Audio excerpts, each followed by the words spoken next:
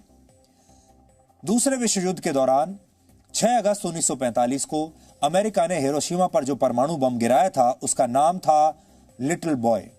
इसके 3 दिन बाद 9 अगस्त 1945 को अमेरिका ने एक दूसरा परमाणु बम जापान के ही एक दूसरे शहर नागासाकी पर गिराया और इस बम का नाम था फैटमैन और इससे नागासाकी में करीब 70,000 लोगों की मौत हो गई थी। अमेरिका ने हिरोशिमा और नागासाकी पर परमाणु बम इसलिए गिराया था क्योंकि द्वितीय विश्व युद्ध में अमेरिका और उसके सहयोगियों का सबसे बड़ा दुश्मन जापान था। जापान अमेरिका को लगातार हमलों की धमकी दे रहा था और उसके युद्ध पोतों को निशाना बना रहा था और इसी के जवाब में तत्कालीन अमेरिकी राष्ट्रपति हैरी ट्रूमैन ने जापान को सरेंडर करवाने के लिए परमाणु हमला करने की ये अनुमति दे दी थी, जो बहुत बड़ी गलती थी। हिरोशिमा और नागासाकी पर परमाणु बम गिराने से 1 महीना पहले ही अमेरिका ने परमाणु बम का सफल परीक्षण भी किया था। अमेरिका के इस प्रोजेक्ट को मैनहट्टन प्रोजेक्ट कहा जाता है। इस परमाणु परीक्षण का कोड नेम था ट्रिनिटी। ये नाम father of the atomic bomb कहे जाने वाले मशहूर अमेरिकी वैज्ञानिक जे रॉबर्ट ओपेनहाइमर ने दिया था। ओपेनहाइमर हिंदू संस्कृति से बहुत प्रभावित थे और इस परीक्षण के बाद उन्होंने भगवत गीता के एक श्लोक का वर्णन करते हुए दुनिया को इस न्यूक्लियर टेस्ट के बारे में जानकारी दी थी और इसमें उन्होंने भगवान कृष्ण द्वारा महाभारत के युद्ध के बीच अर्जुन को दिए उपदेश की बात करते हुए कहा था कि भगवान कृष्ण कर्म करने की शिक्षा देते हैं, वो सृजन भी करते हैं और वो संहार करने वाले भी हैं।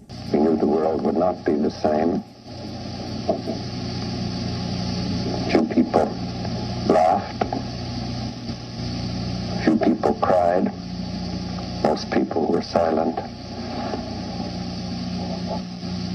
I remembered the line from the Hindu scripture, the Bhagavad Gita.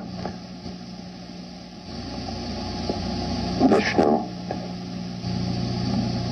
is trying to persuade the prince that he should do his duty, and to impress him takes on his multi-armed form and says, "Now I am become death, the destroyer of worlds."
और अब आखिर में देखते हैं कि आज के इतिहास में क्या लिखा है। वर्ष 1942 में आज ही के दिन महात्मा गांधी ने ब्रिटिश हुकूमत के खिलाफ करो या मरो का नारा दिया था। मुंबई के ऐतिहासिक गोवालिया टैंक मैदान में अखिल भारतीय कांग्रेस कमेटी ने एक प्रस्ताव पारित किया था जिसे भारत छोड़ो के नाम से जाना जाता है। इसी सम्मेलन में महात्मा गांधी ने अपने भाषण के दौरान करो या मरो का नारा दिया था और महात्मा गांधी का यही आह्वान भारत छोड़ो आंदोलन बन गया। गोवालिया टैंक मैदान ही अब अगस्त क्रांति मैदान के नाम से जाना जाता है। वर्ष 1876 में आज ही के दिन मशहूर वैज्ञानिक थॉमस एल्वा एडिसन को उनके आविष्कार मिमियोग्राफ के लिए पेटेंट मिला था। इसमें स्टेंसिल और इंक का इस्तेमाल किया जाता था। आधुनिक प्रिंटिंग प्रेस और प्रिंटर मिमियोग्राफ तकनीक पर ही आधारित होते हैं। वर्ष 1908 में आज ही के दिन अमेरिका के राइट ब्रदर्स में से एक विल्बर राइट ने फ्रांस में पहली सार्वजनिक उड़ान भरी थी। ये उड़ान सिर्फ 1 मिनट 45 सेकंड की थी और इससे पहले वर्ष 1903 में राइट ब्रदर्स ने राइट फ्लायर नाम का एक विमान भी बनाया था जिसकी टेस्ट फ्लाइट कामयाब रही थी। लेकिन राइट ब्रदर्स को हवाई जहाज बेचने की मंजूरी हासिल करने के लिए बहुत लंबा इंतजार करना पड़ा और वर्ष 1908 में पहली सार्वजनिक फ्लाइट के बाद उन्हें इसकी अनुमति मिली। वर्ष 1967 में आज ही के दिन आसियान यानी association of south east Asian Nations की स्थापना हुई थी। इंडोनेशिया, मलेशिया, फिलीपींस, सिंगापुर और थाईलैंड ने 1967 में आज ही के दिन बैंकॉक में आसियान डिक्लेरेशन पर हस्ताक्षर किए थे। अब आसियान दक्षिण पूर्व एशिया के 10 देशों का समूह है जो आपस में आर्थिक विकास और शांति को बढ़ावा देता है। 1994 में आसियान ने एशियाई रीजनल फोरम की स्थापना की जिसमें भारत, रशिया और अमेरिका जैसे देश शामिल हैं। और वर्ष 1915 में आज ही के दिन मशहूर हिंदी लेखक और नाटककार भीष्म साहनी का जन्म हुआ था। भीष्म साहनी को भारत के बंटवारे पर आधारित उनके उपन्यास तमस के लिए जाना जाता है। भीष्म साहनी हिंदी फिल्मों के जाने माने अभिनेता बलराज साहनी के भाई थे। 1998 में उन्हें साहित्य में योगदान के लिए पद्म भूषण से सम्मानित भी किया गया था। तो डीएनए में आज इतना ही। अब संडे ब्रेक का समय हो गया है। अब आपसे हमारी मुलाकात होगी सोमवार रात 9 बजे जब हम और आप मिलकर नई ऊर्जा के साथ नए सप्ताह की शुरुआत करेंगे। तब तक आप खुश रहिए, सुरक्षित रहिए और अपनी सेहत का हमेशा ख्याल रखिए। नमस्कार।